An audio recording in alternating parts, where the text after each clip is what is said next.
Okay, there we go. We are getting into our first game of this weekend. Between Team Ctrlk ACU Please going up versus Team Raelia. And oh boy. Oh, this map is actually smaller than I thought. So, I forgot to say it, but the first round is gonna be played out on Mapgens of the 12.5 kilometer by 12.5 kilometer size, so yeah. The map should actually be a little bit on the smaller side compared to what we can expect from a 3v3 matchups. But at the same time, this should give us a better game quality and also should make them a tad bit faster. So anyway, it seems like for the Team Raelia, we will have... Wait, this is Team Raelia or this is Team Blue Dream and... Yeah, for the Team Raelia, on the bottom left side, we're gonna have Roxy Migurdia playing UEF in a beautiful innocent white color, being the front line for this team. On the left side, we will have Blue Dream playing Seraphim in beautiful violet. And it seems like he's also gonna be playing on the front lines, and for the air player, if we will even have an air player, it is gonna be Raelia playing Aeon in lavender violet. Then, on the other side, it is gonna be the Team Ctrlk ACU Please. On the front line, once again we're gonna have a UEF player. This time it is gonna be the Starchasm Nyx playing in bloody red. To his right side, it is gonna be a Cybrant player, Paradox of War, in a beautiful light red, which is basically, I think, the original Cybrant color from the campaign, if I remember correctly.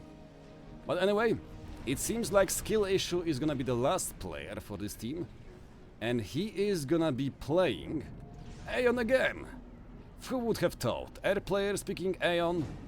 I guess the nerfs to the T3 gunship still weren't enough. As we can see, already in the first game of the tournament, we see that the air players are picking Aeon, so yeah. Maybe we should go and nerf them a little bit more, because honestly, you can never nerf Aeon enough. That faction sucks.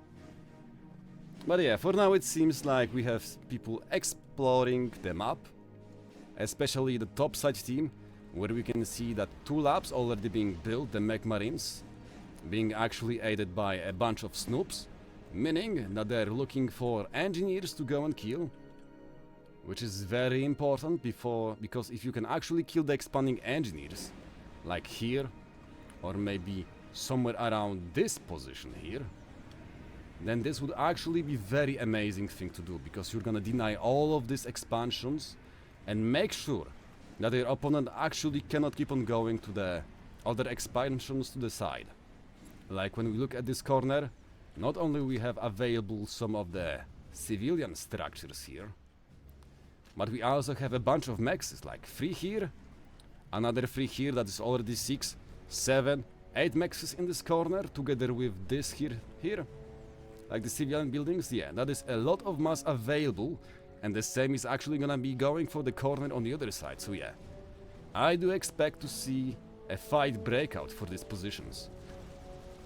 We have a bomber coming out from Blue Dream, who is gonna go and try to use it to defend his little expansion, and oh my goodness, a beautiful bomb is actually gonna erase the wall raiding force belonging to Starchasm. As we can see that the bomber already picked up nearly 100 mass killed under its belt. And thankfully, that is gonna save the expansion to the top side, meaning that Blue Dream is actually in a very good position right now, which is very nice to see indeed. The interceptors from Skill Issue are gonna go and kill the enemy air scout, but the question is, are they gonna shoot the bomber or not? The target have been acquired, we can see them beelining for it, making the tar, and yep, here it is. The shots are being fired, and it seems like not a single bomb is gonna be fired away as the bomber is gonna get shot down. On the middle, we can see that the expansions have been acquired by both players, as the UEF chunks or chuds are actually coming after one another, slowly and surely getting closer to each other, as there is still some mass that can be actually grabbed on the middle. And I just realized we have never taken a look at to how much mass is available. 10,000 reclaim, so yeah. Not that much, but still a reliable source of the early economy. But I really like the aggressive play coming out from skirmishes. We can see him going to the interceptors, killing the intis belonging to the bottom team one after another. And here comes the bomber, the shimmer, which is gonna go make a turn around and go for the engineer, expanding to the north side. The bomb is gonna get dropped, and the engineer is gonna get erased from the living. Thankfully, it seems like the teammates for Blue Dream are gonna go and move their own interceptors to go and catch the intis belonging to skill issue, which is not microing them at all. The intis are not moving at all, as you can see them being shot down, but the off-mapping is actually proving quite useful for the top side team, but unfortunately, there is double the amount of units available for the bottom team, meaning that the conservator interceptors are gonna get shot down one after another. Here comes the reinforcement from the top side, another 4 intis. But the intis from Raeli are actually not fighting at all. They have more units available, but with them being AFK, it seems like skill issue is actually gonna go and take a big W here. As we can see that the airfight is still brewing, but this time it is gonna be the intis from skill issue which are gonna be AFK. Here comes the white ones. Yes, it's basically a mayhem, and you can never know who is gonna win. Although, let's be honest, if the Starchasm actually moved his own intis to help out his teammate, then this would be an easy clap for the topside team. But for some reason, Team Ctrl-K is just not working together currently.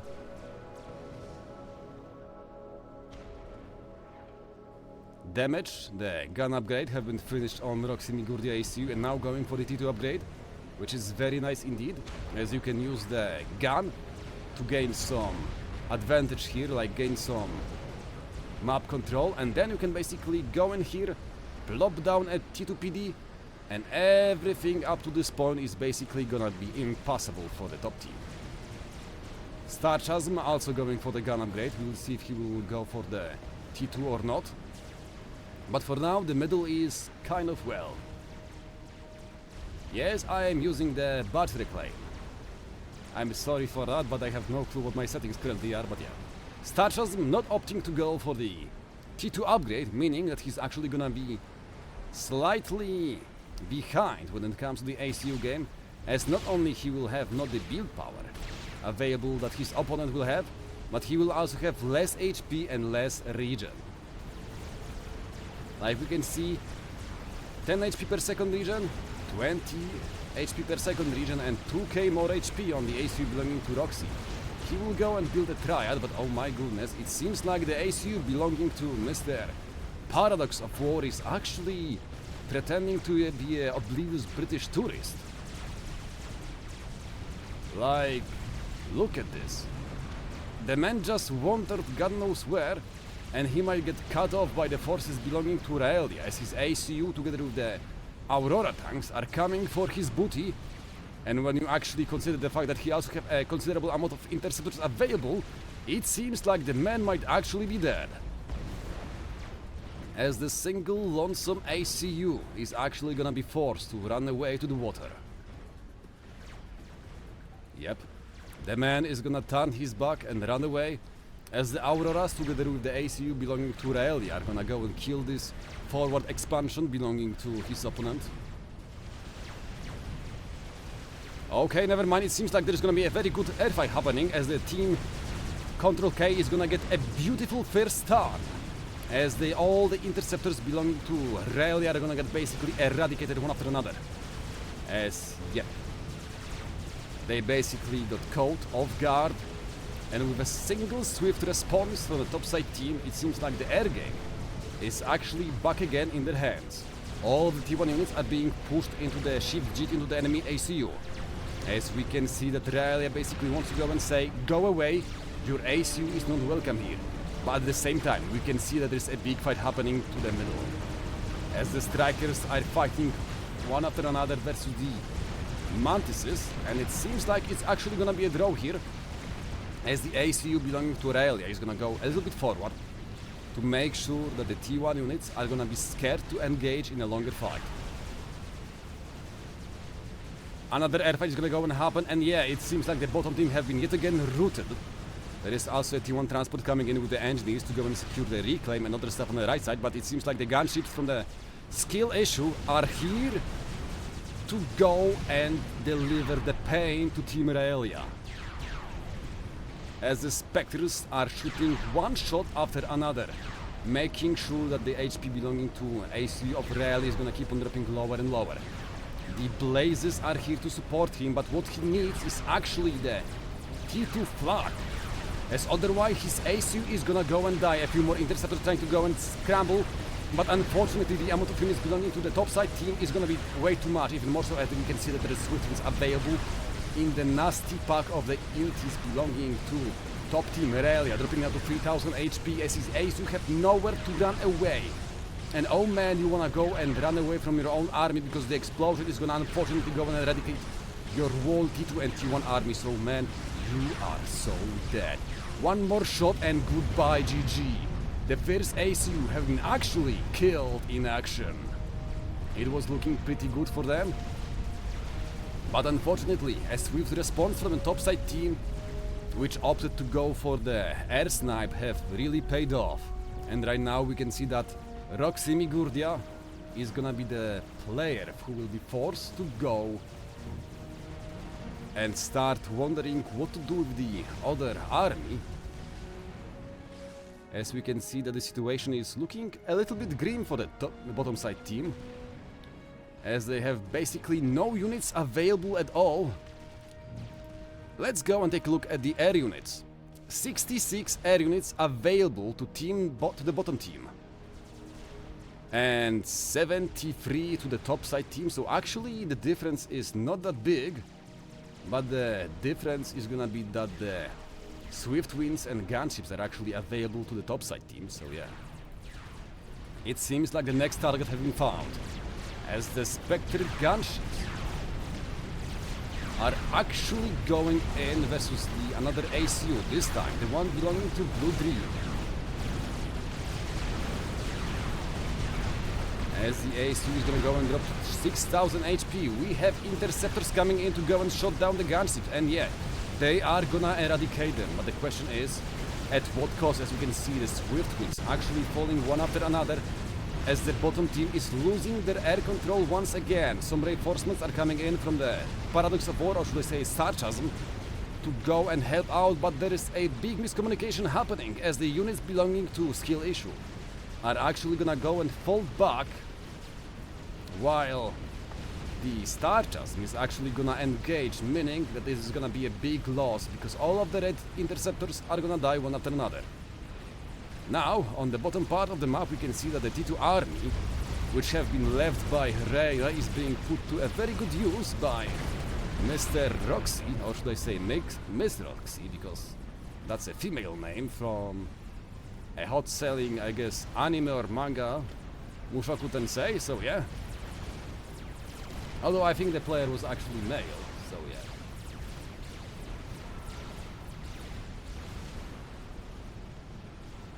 Oh, you cannot see the scoreboard? Oh, my bad. I have been always using this one because I think it's actually quite readable. Basically, on the left side here, we have this player score. The green one is basically the mass income. Then the yellow one is obviously the energy. And the last thing is basically the total mass killed by each of the players. I mean, in my opinion, it's quite decent, and the last one is basically the amount of units that the players have under their belt. Oh, anyway, it seems like we will have a short break happening, although, oh, never mind, the two rhinos have actually managed to go and sneak by the enemy units. As we can see, Paradox of War actually dealing massive damage to the economy belonging to Roxy. As we can see, a bunch of T2 maxes have been killed already.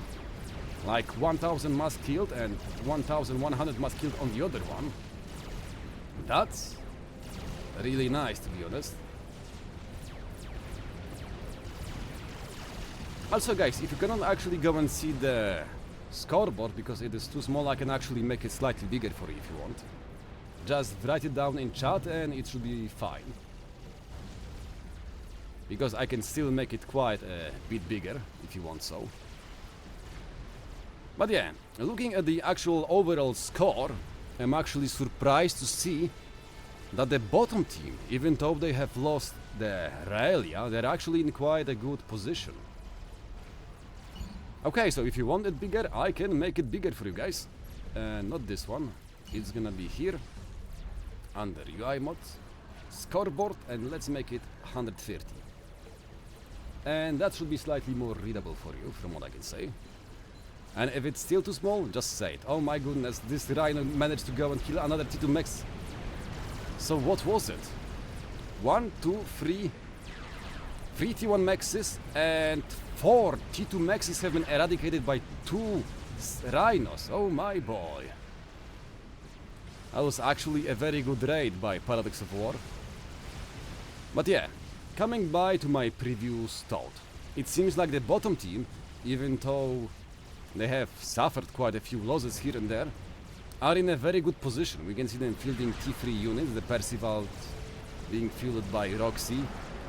And more importantly, they have over 40 more mass income available per second compared to the enemy team. Although the other team is actually already on the T3 air stage, as we can see them fielding the Restorers, the stupidly kind of overpowered early game monsters, which are gonna be used to basically not only make sure that you can keep on dealing damage to the land units, but also to maintain the control over the airspace. Oh boy, it seems like Paradox is going with another push here, as we can see the Rhinos and other units marching in forward, trying to go and catch off the Blazes and Asylums. Although with the floaty naughty, the Aeon can basically just run away and make sure that the enemy units cannot go and chase them. As we can see the fires being exchanged as the shots are flying one way or another.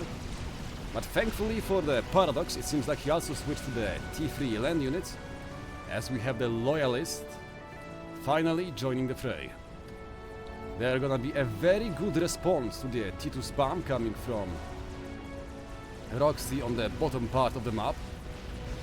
Although if they're gonna be forced to fight versus the Percivals, like it is happening in the middle, it is also gonna be very bad.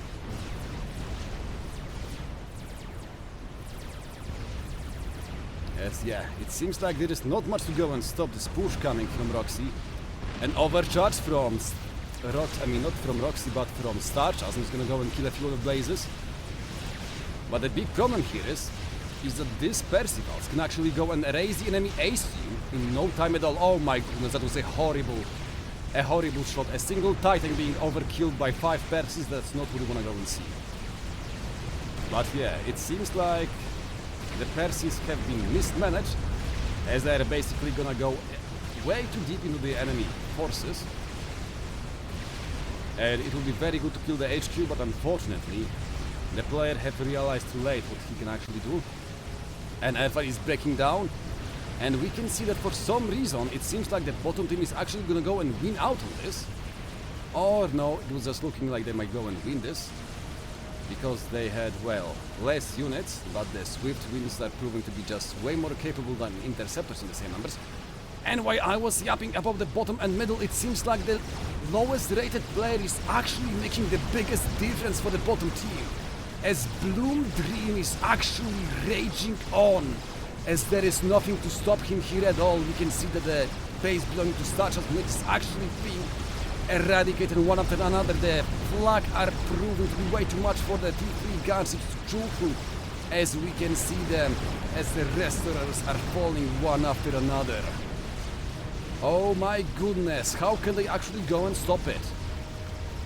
Is it even possible to stop this march of death, which is actually going straight for the enemy air player?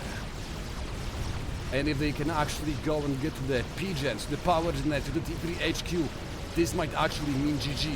But at the same time, we can see that there is also a push happening on the bottom part of the map, so it seems like this is a same play happening on both sides of the map. Let's see how is it actually gonna go and end up. Because the push from Paradox of War is actually a little bit behind, and there is way more units and PDs being available here on the bottom.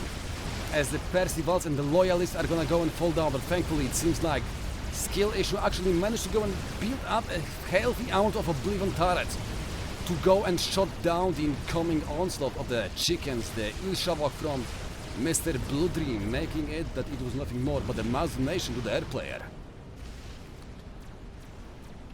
But what can I say? The damage have been done as the whole top side right now is basically available for the taking for the left side team. So if anything, I still applaud this move. He might have, well, sent quite some mass here to the enemy team. 7,000 available here in the reclaim. So yeah. But still, when we look at the amount of damage done to this forward base, yeah, that was a very good push. Good job, Blue Team. Good job. Also, it seems like the Parallax of War is actually not gonna risk donating any more mass than this just 4,000 here, which is available right now for... Oh my goodness, it seems like the ACU belonging to Star Talent have been sniped by the Percivals on the middle. So yeah.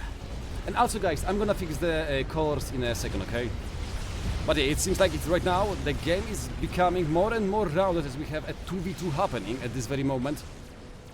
But the question is, can the top side team actually stop these Percivals? They might have been able to go and stop the push from the T2 units. But the Percivals, they are gonna be way harder to go and stop, especially as we can see that this time around, there are Flak and even the T3 MAA being mixed in with the land army, meaning that no gunships are actually gonna be capable of destroying it. And even though it might look like the map is still split in half, don't believe it, because the bottom side team is actually quite ahead. We can see the score for the teams is 214k mass, score for the team Raelia, and only 186,000 for the top side team. And the economy numbers actually show it very obviously. Nearly 300 mass available per sec. Oh my fucking god, what happened here? It seems like a single brick from Skill Issue actually managed to go and kill 1, 2, 3, 4, 5, 6, 7, 8, 9, 10. 10 mexes have been eradicated by a single brick, and all of those have actually been at T2 mexes. So amazing play, and it seems like the man is actually not gonna go and stop, as we can see him dropping 2 more bricks behind the enemy lines. Also we can see T3 gunships harassing the lone mexes on the side skirts of the map, meaning that the top team is actually not out of the game yet. They might be behind the score, they might be behind in the economy, but they still have some fight left in them. The Autumns, the siege tanks from Blue Dream, are gonna go and try to stop the incoming onslaught of bricks, but the damage have been done. 1, 2, 3, 4, 5, 6, 72 mexes have been eradicated already, and it seems like there is even more on the play. As another T2 mex is gonna go and fall down, as the bricks is gonna get eradicated by the Autumns. Still one more crab-like creature is alive, but it seems like the La Creatura from Skill Issue is gonna get eradicated by the alien Autumns. But this is not the end. With the no T3 air being available here for the bottom side team, it seems like the restorers are actually coming in here to go and swipe down on the bases belonging to the bottom side team. Where is the Sam? Where is the Flak? Where is anything to go and actually go and stop them? We can see that there is some Swiftwings being produced by Roxy Migurdia. But is it gonna be enough? Because we can see there is a bunch of interceptors and Swiftwings available still for the top side team. And let's not forget about the restorers actually still being very good at fighting the enemy air units. They pay for it with a very bad air-to-land ammunition, but their AA capabilities are still very decent, but it seems like the top side team is not gonna go and risk it. They have dealt the damage and they're actually fine with taking these small victories here and there around the map, and for now they're gonna go slow down, take a breath, and basically try to go and stabilize the map in this current situation, because it is actually looking very good for them. It is looking very decent right now. We can see that the control over this middle expansion had been reclaimed by them. They're also managing to go and scoop back the reclaim from the last fight where the ACU exploded. So yeah, this is actually pretty nice for now. Also guys, I forgot to go and ask about something. Is the 2K actually stream working fine or not? Is it pixelated or not? Is the zoom intensity fine or not? So just, if you have any other troubles with the stream, just go and tell me, because I didn't stream FAF in a while, so yeah. I have no clue if my settings are actually working for it or not. They're working for other games, but for FAF, I don't know, so yeah. Just tell me. Oh my goodness. Why is the bottom team only on 160 mass available? Are they stalling energy? Where is Roxy? I don't know. They have energy available. Okay, yeah. They were stalling energy for a second, so yeah. That's why the mass income was so low for a second. I was like, 160 mass? How did it happen? What did I miss? But it seems like it was just a small energy stall. And I don't really agree with this push here. Even if you kill these Mexes here, the Percivals, their frags are worth just so much more mass that it is bad push. Just don't do it. Just fall back. Do not give them reclaim here. Instead, what you want to go and do is kill this bay here. There is the T3 land factory that you can kill, the expansion and everything, and you will actually join your forces with this Harbingers here, which would be much better idea than, well, losing these Percivals in the no man land, where basically the Endranii, which are building the Mexes, can basically just go in and reclaim all of the frags. So yeah, that was not the best push, and we have another T3 drop coming our way. The Swift Winds are gonna go on the interception route. Oh, no, drop it, drop it, drop it, drop it, come on, my man, and it's gonna get shot down. Okay, well, what can I say? Not this time, Bucky, not this time. Oh my, this is actually an interesting move coming from Blue Dream. As we can see, he moved the whole army from the top side to the middle. He also gifted it to Roxy. And if this big army actually joins forces with these units here and go for the pincer attack here, they can eradicate this whole army belonging to Paradox and basically go in and deal massive damage to all of the economy and buildings, the factories and everything belonging to a Paradox, so yeah. These units better go and move in here so they can actually go and support the middle, or should I say the right side of the map, as these land forces movements are looking very sketchy at this moment. Like, how many units we have here for Roxy? Yeah, that is quite a big army. 16 Autumns, 12 Percivals, 11... how are they called? The Harbingers, and also a bunch of T2 units. Versus a measly army of 9 Loyalists and 11 Pillars, yeah. If the bottom side team makes a push towards this chasm here, then I'm afraid that this might actually become a GG. We can see Harbingers actually coming in. So let's see how is this gonna work out. The problem might be with the gunships, but with the T3 MAA actually available in droves in this army, I don't think that the restorers are gonna make any difference here. So this is actually becoming quite tense situation. Although, I say tense, but it seems like the topside team, the please Ctrlk your ACU, is faring quite well when it comes to the economy. Because when we look at the economy snapshot, we have... yeah, they might be still behind in the total mass produced, but they're only like 10k behind But when it comes to the current mass income, they're actually ahead by a good 30 points, so yeah, they're slowly catching up in the total mass produced. And right now, when it comes to the current economy, it seems like the bottom team is the one who will have to go and actually make up for their bad game.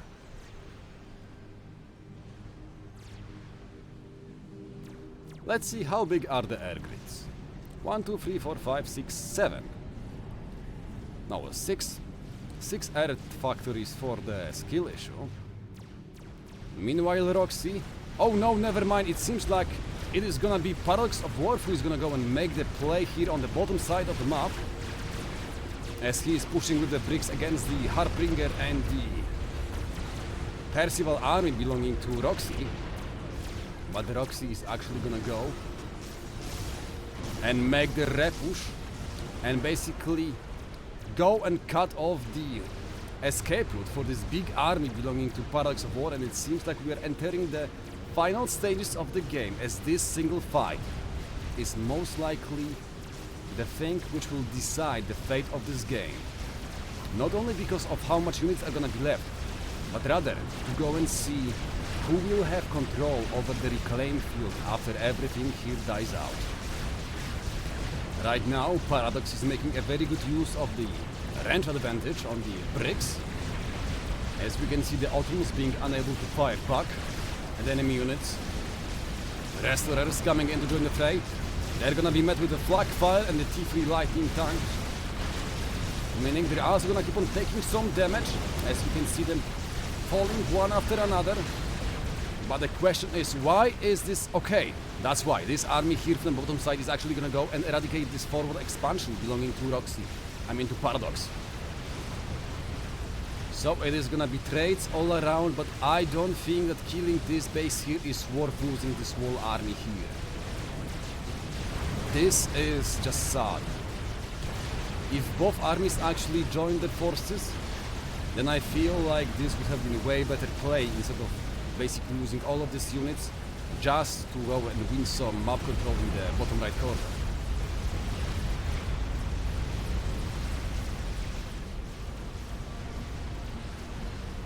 Although, taking a look at the mass income, it seems like the bottom team actually put on their Eco Pants on, as they are back at the top of their game with 520 mass income available, meaning that soon enough they should actually start pumping out either GCs or maybe some kind of fat boys to take control over the middle.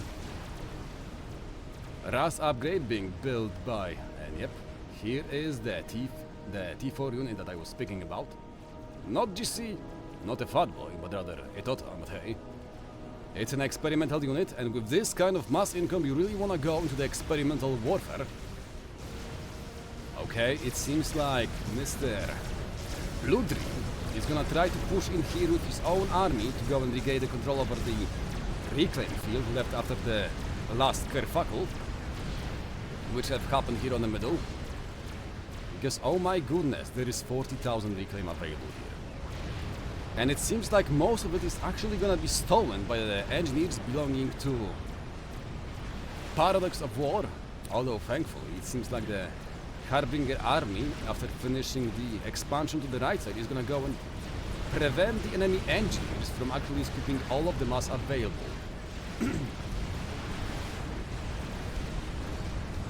So yeah, this is still a game that can swing in both ways. We can see a single Harbinger trying to go and make a run by to harass the economy. But unfortunately it seems like he's gonna be called by the Restorers and also a single Loyalist belonging to Paradox and to Skill Issue. And let's see if the top team is actually thinking about building some kind of Mega Crab, also known as Megalith, or a GC something. And yeah, sure enough, Skill Issue is gonna start building the Galactic Colossi. We can see pings coming out, so okay. Blue Dream actually managed to go and scout this with his, scouts, or should I say spy planes coming from the left side, so a very nice awareness from the bottom team. They are They're aware of the incoming threat of the experimental units. But how do you deal with this? How do you go and kill off all of these restorers, this death ball of the gunships? It just seems kind of impossible to deal with them. Like, yes, we are building your air force here, but how many units is that? That is what, 15 ASF, 10 Swifties and 27 interceptors. That is not enough to actually go and deal with what? 30? No, 26 restorers, so yeah. This is gonna be pretty hard to go and finish off. Especially as it seems like the army belonging to Roxy is actually gonna keep on pushing forward on the right flank, so it's actually a very dicey situation when you are trying to go and have your cake and eat it at the same time, because this could actually be saving the base belonging to Paradox on the right flank, but instead it is going for, oh my goodness, it is going for the air snipe on the enemy ECU. The SAMs are not here on time, there's only two of them. As we can see that the restorers are actually opening the fire to go and finish off the one of the SAMs. One rest is gonna go and fall down, another one is going to low HP, but this should be not SAMs, this could be actually flak all over the place. The Air Force from Mr. Roxy's coming in to go and try to finish him off. Shift G move have been started, or maybe not, as we can see one after another. Rest is going to go and fall down, so yeah. It seems like the SAMs with their area of effect have been enough to go and make sure that the enemy cannot go and do the Shift G, the death ball of the restorers become available.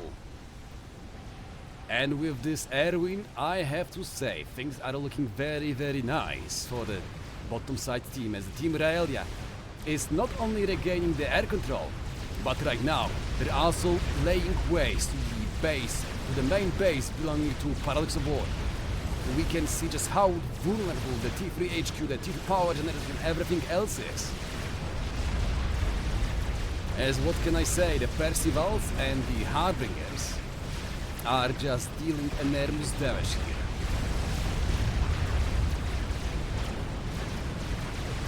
Although, thankfully, it seems like the big army of bricks from the middle is gonna be just back in time to go and save the main base from being eradicated.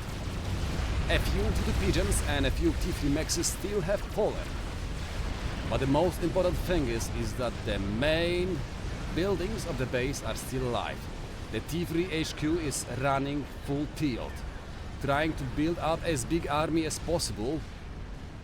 As we can see, that the chicken from Blue Dream is actually coming closer and closer through the middle.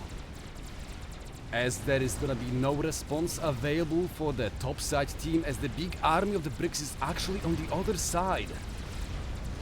It is on the other side, so if the chicken actually walks into the base, there is... No, never mind. It seems like the Galactic Colossi haven't finished just on time. So yeah, that is the response. The response from the topside team is actually here.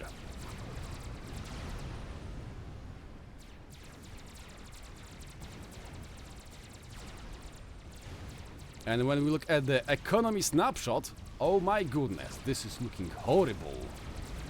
Because the bottom side team already have 725 mass income per second, while the top side team is barely hanging in with 450 mass. Meaning that this is the game to throw for the bottom team right now. Unless they donate a big army, or should I say a big reclaim fleet to the top side team, I don't really see an easy way for them to go and win it.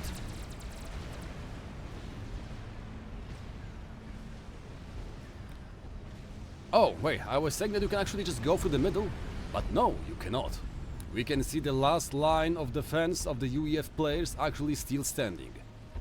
The Triads, the Shields and the T1 autogun cyber turrets are still available, meaning that even if you go and push in here with the Etota, the chicken T4 experimental unit, it is still gonna be hard to break through it, because even if you break it, you're gonna take a lot of damage, which is not something you wanna go and do. Small fight breaking out on the bottom part of the map where you can see the Percivals belonging to Roxy being picked off one after another by the bricks belonging to Paradox. As the man is making quite a decent use of his big army here. But the problem is, there is not only a single chicken available, there is now two of them. There is now two of them, and we can see one have been gifted to Roxy to go and support the right flank. While Blue Dream is gonna go and make the use of the second one to join up with his army on the middle and maybe, just maybe, make some kind of a play on the left side. So honestly, I am very sad. Not a single of these autumns actually went around like that. Blah, blah, blah, blah, blah. Blah, blah, blah, blah. Go deep under the water and go blah blah blah blah. I'm under the water. Blah blah blah blah blah. I'm under the water. And then come out here like surprise, motherfucker.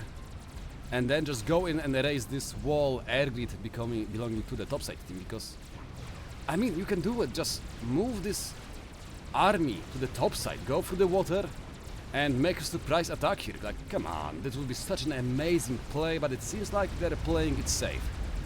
Oh no, the chicken have been actually called out of place as the big army belonging to Roxy is not here to go and support him. As the chicken is gonna get eaten alive by the creatures known as bricks. The unit is dead. The chicken will cluck no more. As we can see the death ball actually coming out and dealing damage to a few bricks. Dealing a bunch of them. But the damage is actually insane. It is insane. Losing a T4 unit basically for free. That's not something you wanna see happen. Although it seems like the Roxy is already ready to go and grab all of the reclaim, as we can see the angry, or should I say hungry T1 engineers already going in to the battlefield to go and scoop up all of the available mass. And can I say, this looks just beautiful. Little wallies going all around to go and recycle the scrap. But yeah, right now you wanna go and fight over this position here, because there is what? 26,000 mass available in this exact spot, so yeah. What can I say? You really wanna go and grab it? Thankfully, it seems like Paradox have a few triads available which are gonna go and shut down a few of the T1 engineers available for Roxy. Making sure that this is still gonna be a contested space. Especially as the army belonging to Roxy is, well, not big enough to withstand this amount of bricks and Percivals coming from Paradox. As we can see, the range advantage being used in a very nice manner to pick off one unit after another. As the Harbingers are just falling one after another, and it seems like Roxy is also in an energy stall. Yep, he was stalling energy. He's unable to keep the T3 shields of the Harbingers alive, meaning that they are becoming very, very squishy. So yeah, this is not looking that good. Oh my goodness, I wasn't looking at the middle. But the GCs from Skill Issue are actually proving that, well, that Blue Dream have, well, a skill issue. Because his big army have been basically moved out of the place. And there is nothing, well, nothing at all to stop them. As the army here was just AFK. As Mr. Blue Dream was looking somewhere else. But at the same time we can see a very nice excursion happening, as Roxy have sent the Harbingers on a very nice vacation to the Massland, where they can actually go and take out the anger on the enemy T3 Mexes. Although, no, those are actually T2 Mexes. A few bricks are gonna come just in time to go and catch the interloopers, or however the hell you pronounce it.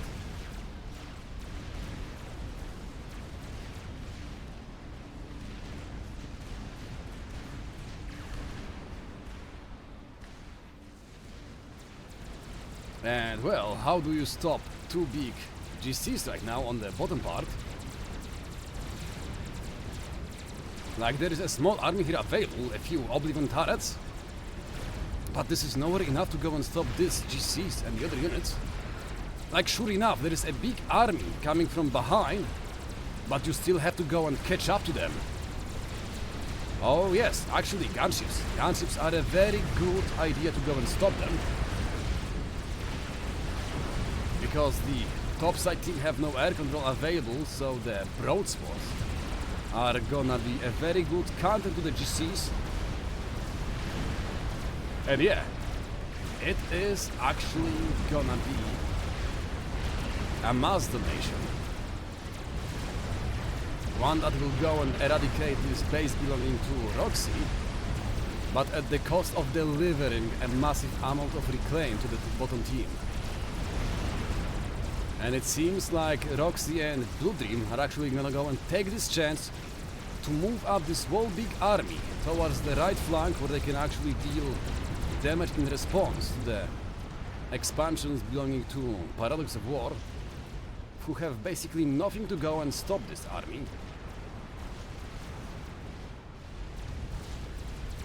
Oh my, stop attacking the GC, kill the bricks first, mate. Oh my, it seems like Roxy have been spotted, as the pings are coming out and Overcharge is gonna go and kill 2 of the enemy bricks, as the ACU gets the first veterancy upgrade, which might actually come in clutch to go and save his little ass. But no, it seems like the bottom team is gonna go and say no, fuck it, we are going for the enemy air grid and for the T3 Mexes.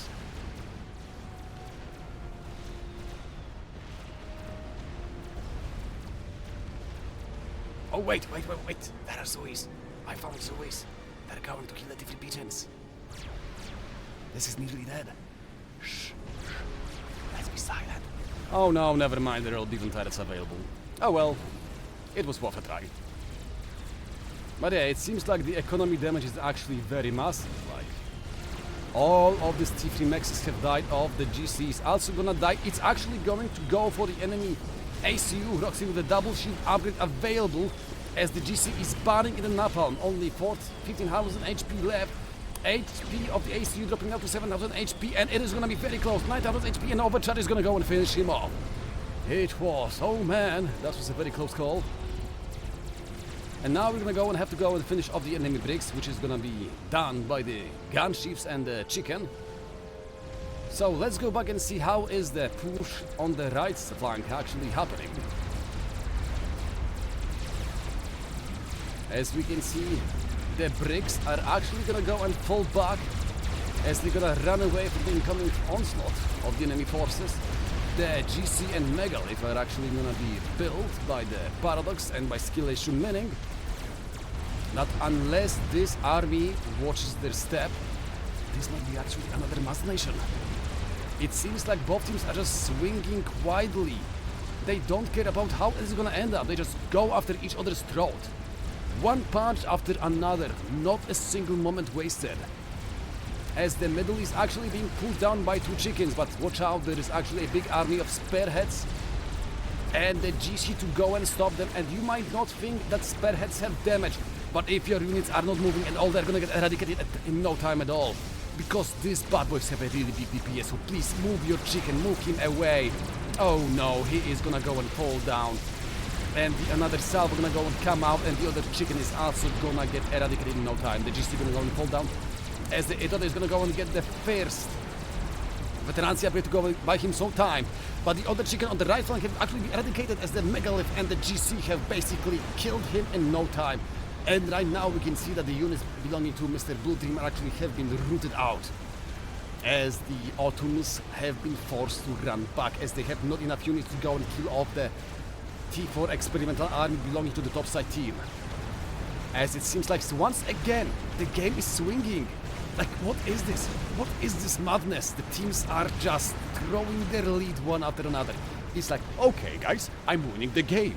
What if I go and walk in a few of my T4 experimental units unknowing into the middle of the enemy base? Oh no! They also have experimental units. Oh no, what do I do? Oh well, I just gave them a few thousand miles in reclaim. I hope they're not gonna use it to make a nuke or a paragon or something. Like, come on guys, slow down, think for a moment and take a breath. Like, come on. You can still do it, like, stop throwing your leads. It's like... Oh, for fuck's sake. I'm having flashbacks to watching Fnatic in this Worlds tournament today. Oh no, this is just... Yeah. I'm gonna lose my mind here. From watching Fnatic playing versus VBG and throwing their game lead a few times and somehow winning it, and then to losing another game there, and as just I said, to go and build a nuke with the reclaim, someone is starting to build a nuke. Okay, which one of you little goblins is building the nuke? Which one? Which one of you is building the nuke, you little gremlins? Well, it seems it's not the top team, so I guess it's the bottom team. Where is the nuke? Who is building the nuke? Where is the nuke? Wait, I had a laser. Okay, never mind, it's just a monkey lord laser. For a second I thought that I have missed a tail or something, but yeah, no, it's just a monkey lord opening its big laser on the unassuming T1 engineers. It's like a big boy slaughtering a kindergarteners. That's key. I don't know who is winning, okay? I don't know at all. Like, these people here, they don't want to win. Not a single team is willing to win the fucking game. Like, come on. Okay, I was looking for the nuclear launcher. There are the T3 pigeons being built, the experimental units, Ahwasa being queued up by one of the teams. Air factory. Oh, it's Blue Dream actually building the nuke. It is nearly done. But let's see. Do they have an SMD available? Yes, the SMD is available. The Guardian have been finished a long time ago by Paradox of War, so yeah. It seems like the nuke is actually gonna be unable to go... Oh my goodness. Oh, whoa, whoa, whoa, whoa. Once again, the Zuis are out. They're on the prowl. Looking for the T3 pigeons belonging to the enemy team.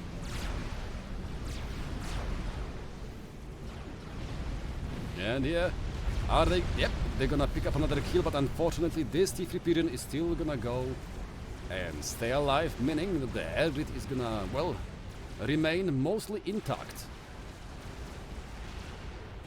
Oh, no, no, no, no, no, no. This is not a good thing to do. Pushing in here like that into this air fight is not the best idea, especially as we are starting to lag hard. The air fight is gonna happen, and it seems like the bottom side team, the Team Rail, is gonna go and get a very big victory, a big W for them, as they're gonna go and crush the Air Force belonging to Skill Issue, who made a very bad turn and as such lost his privilege of maintaining the air parity. Also, is it me who is actually lagging, or... Oh no, it seems like it's Starnix kind of for me. Oh well, who cares, the game is still playable, and hopefully the stream is also working just fine. But yeah, I have no clue who is winning. All I can see is that we have entered the no fucks given stage of the game, where even T1 Arty is being, well, sent en masse to be slaughtered, just like the Russian conscripts in the Stalingrad. So yeah, have fun, little boys, have fun. As we can see, the army of the three experimentals, the Monkey Lord, the Megalith and GC, supported by a bunch of bricks and some T3 MAA, is breaking havoc on the right flank, where there is basically a big army of T1 factories churning out one fervor after another, so yeah. It seems like the white team is entering the stage of let's throw everything we have at them. No matter how good the unit is, just send it to the front line. Send it to the front line. See it deal some damage. I don't care if it dies. Just go on, go forward. So yeah. I'm not sure if this is entertaining or not, but I just have no clue what is happening.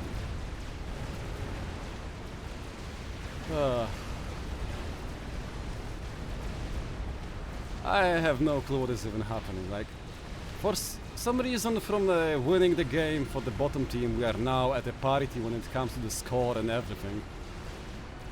It's just like... Just get me out. Just get me out from here. Anyway, oh wait, this is actually a very nice idea. Getting the chicken to go and push through the water and basically come... Okay, never mind. It seems like the GC used it to go and intercept this. So yeah, it seems like the chicken coming as a surprise from under the water is not gonna work out for the bottom side team, as there is a big fight happening on the bottom side team, where the fat boy have proved to be a little bit too fat and too slow to run away from the big army of the angry bricks. Although it seems like, unfortunately, there is not enough MAA in the mix, meaning that the T3 gunships are actually gonna deal with quite a lot of damage to the incoming army, although they have the wrong target priority because there's literally two bounces are dealing massive damage to them because they are not killed. The target priorities are all wrong. And it seems like right now, oh my goodness, the Ahwasa haven't finished just on time, meaning that this army might actually get eradicated in time. And just as I said, there is another big fight happening on the middle, so we have fights happening all over the place. The first bomb by Ahwasa have been dropped, and it is going to deal massive damage to the T3 bricks. As we can see, the GCs on the middle being just eradicated by the chickens belonging to the bottom side team. Although, unfortunately, the massive volley from the spearhead is gonna basically kill this chicken in no time at all, as both of them are gonna go and fall down at the same time. Do not stop your units when your enemy have this many spearheads available to you. Here comes the ASF from the top side team. As where the ASF weren't here. The Ahwasa is gonna get shot down. The last chance for the bottom team to actually go and stop the rampaging army of the GT4 experimentals is gonna get shot down by the interceptors, or should I say the ASF belonging to Skill Issue, who is proving that no, if you have Ahwasa available, you have to go and cover it with your own ASF. Well, well, well, look who is here. It is the Galactic Uncle from Paradox of War, as he is gonna go and kill the aircraft of Mr. Building, as the Team Roxy Migurdia is gonna go and save their ACU so they can fight another day. GG, well played to Team Ctrl-K your ACU please. GG. Oh god. Oh my goodness, I hope you had a share of fun, because this was a Game of Thrones. Well, I guess thank you to whoever set to go and watch this game, because it proved to be an entertaining clown fest, okay? Yeah, I don't know, it was just a fiesta. It was the fiesta. It was a pinnacle of FAF, I assume, so yeah. Oh man.